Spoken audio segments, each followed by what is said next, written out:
গ্রামের পরিবেশ না খুব সুন্দর লাগে জানো তো।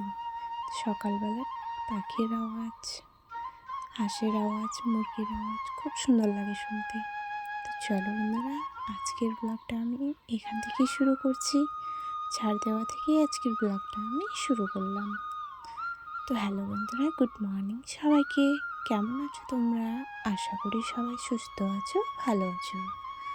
আমরাও বেশ মোটামুটি ভালোই আছি। তো চলো বন্ধুরা, আজকের ব্লগটা আমি শুরু করি। তো ঘুম থেকে উঠে আগে বাড়ির ভেতরের উঠোনে আমি গোবরের মারুলিটা দিয়েছি। তারপরে ছাটা দিয়ে পুরো বাড়িটাকে ভালোভাবে পরিষ্কার করে এখন বাইরের উঠোনটা ছাড় দিচ্ছি। তো আমার ছাড় দেওয়া হয়ে গেল। এখন আমি চলে আসলাম পুকুরে জল নিতে। তো আমার কিন্তু ছাড় দেওয়ার পরে আমি থালা বাসনগুলো মেজেছি। তারপরে আমি কিন্তু জল নিতে এসেছি পুকুরে তোমার ঘর লেপানোর জন্য। তো আজকে বারটা আজকে শনিবার। তো শনিবার পুরো বাড়িটাই আমি লেপে নেব। তো তার জন্য একটু মাটি নিতে গেলাম, যেখানে মাটিগুলো আমাদের রাখা আছে। তো ওখান থেকে একটু মাটি নিয়ে আসলাম। তারপরে আমি যাব একটু গোবর নিতে। তো গোবরটা আমি প্রত্যেক দিন ব্যবহার করি না, মনে করো যে তোমার শনিবার আর মঙ্গলবারই শুধু ব্যবহার করি। তো গোবর না দিলে বাড়ি পরিষ্কারও হয় না ভালোভাবে, আর শুদ্ধও হয় না। তো তার জন্য তোমার সপ্তাহে 2 দিন মনে করো বৃহস্পতিবার 3 দিন আমার পুরো বাড়িটা লেপানো হয়। তো চলো বন্ধুরা, দেখো আমার হাঁসগুলো কেমন করছে আমার সাথে, শুধু খেলা করে সবসময় জানো, আমাকে দেখে একটুও ভয় পায় না। তো তারপরে আমি বালতিটা নিয়ে ঘরের ভিতরে চলে এসেছি। তো আমার ঘরে জানো তো একটুও জায়গা নেই, শুধু এইটুকু জায়গা আমার আছে। তো নড়তে চড়তেই আমার এই জায়গাটা হয়ে যায়, কি বলবো আর। তো চলো, নিচে আমার কাপড়ের ওটা গামলাটা রাখা আছে প্লাস্টিকের। তো ওখানে আমি কাপড়গুলো রাখি। আর আমার মেয়ে কিন্তু এখনও ঘুম থেকে ওঠেনি জানো। ওকে এত ডাকছি তবু উঠছেই না। সারাদিন ঘুমাবে না, শুধু খেলবে, স্কুল প্রাইভেট এইসব করে কি বলবো আর। দিনের বেলা ঘুমানোর টাইম পায় না। তো তার জন্য সারা রাত ভালোভাবে ঘুমোয়, আর সকালেও একটু ঘুমোয়। তো ওই জন্য ও ওঠেনি। আর জানো তো আজকে আবার রোদ উঠেছে, কখন যে আবার বৃষ্টি আসবে বলাই যাবে না জানো। তো যাই হোক বন্ধুরা, আমাদের ঘরটা লেপানোর পরে বাবাদের ঘরটাও একটু আমি লেপে নিলাম। তো চলো, তোমরা আমার ভিডিওটা দেখতে থাকো আর সঙ্গে থাকো। আশা করছি তোমাদের ভালো লাগবে।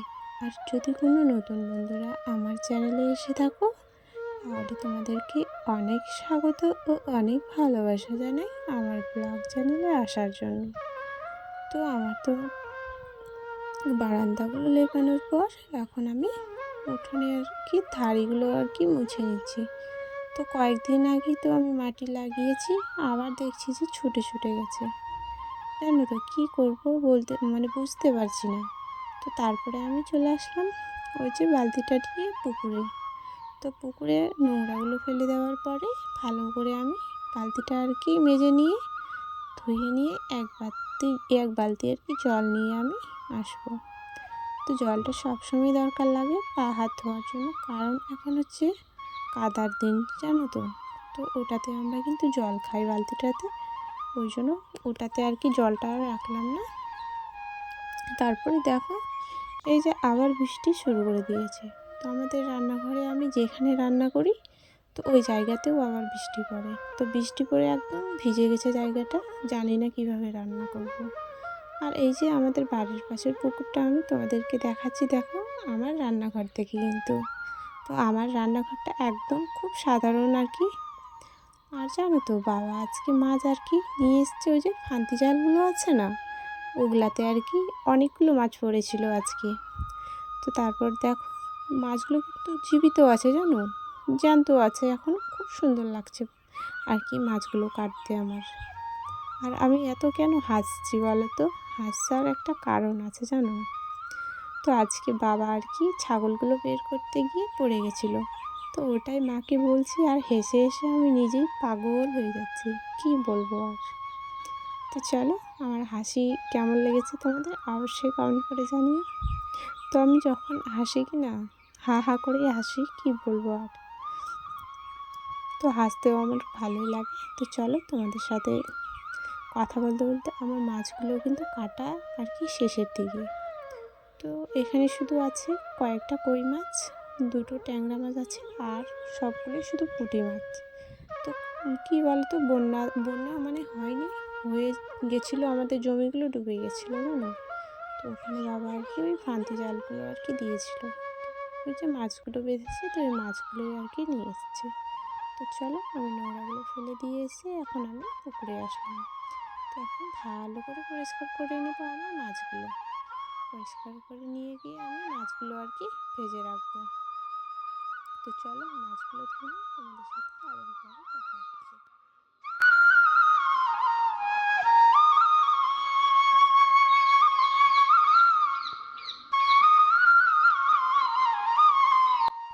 তো এই যে দেখো, মাছগুলো আমি পরিষ্কার করে ধুয়ে নিলাম। তারপরে এই যে এখানে আর কি উঠিয়ে রেখেছিলাম। তারপরে কিছুক্ষণ পরে আর কি মাছগুলো আমি ভাজার জন্য বসলাম। তো মাছ ভাজার জন্য বসেছি, তো মাছ আমি দিয়ে দিয়েছি কড়াইয়ে, ভাজাও হয়ে গেছে, এখন শুধু আমি উঠিয়ে রাখবো। তো অনেক কটাই মাছ পেয়েছিল জানো, 3বার ভেজেছি আমি ওইটুকু মাছ।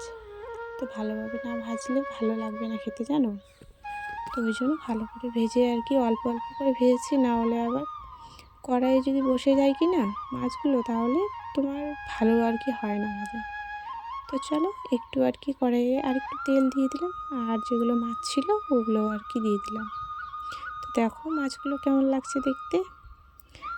আর চলো, আর ওই যে মাছগুলো ভাজার পরে আমার দুধ আর কি গরম করতে আছে, বাবা দুধ দুইয়ে আর কি রেখেছে, এখন আমি দুধগুলো আর কি গরম করে নেব। তো চলো, দুধগুলো বসিয়ে দিই। তো দুধগুলো বসানোর পর আর কি আমি যাব আবার ঘরটাকে পরিষ্কার করতে। ঘরটা যেন আমার একদম এলোমেলো হয়ে আছে। আমার মেয়ে তো ছোট মানুষ, কিছু তো বুঝতে পারে না, সব কিছু যেন এলোমেলো করে রেখেছে, জামা কাপড়, তোমার বালিশ, সব কিছু মানে এলোমেলো করা আছে। তো এখন তোমার দুপুরের মতো হয়ে গেছে, সকাল নেই কিন্তু দুপুর হয়ে গেছে। তো চলো, আমি ঘরটাকে আর কি পরিষ্কার করে নিই, তোমরা দেখতে থাকো আমি কীভাবে আর কি ঘরটা পরিষ্কার করছি।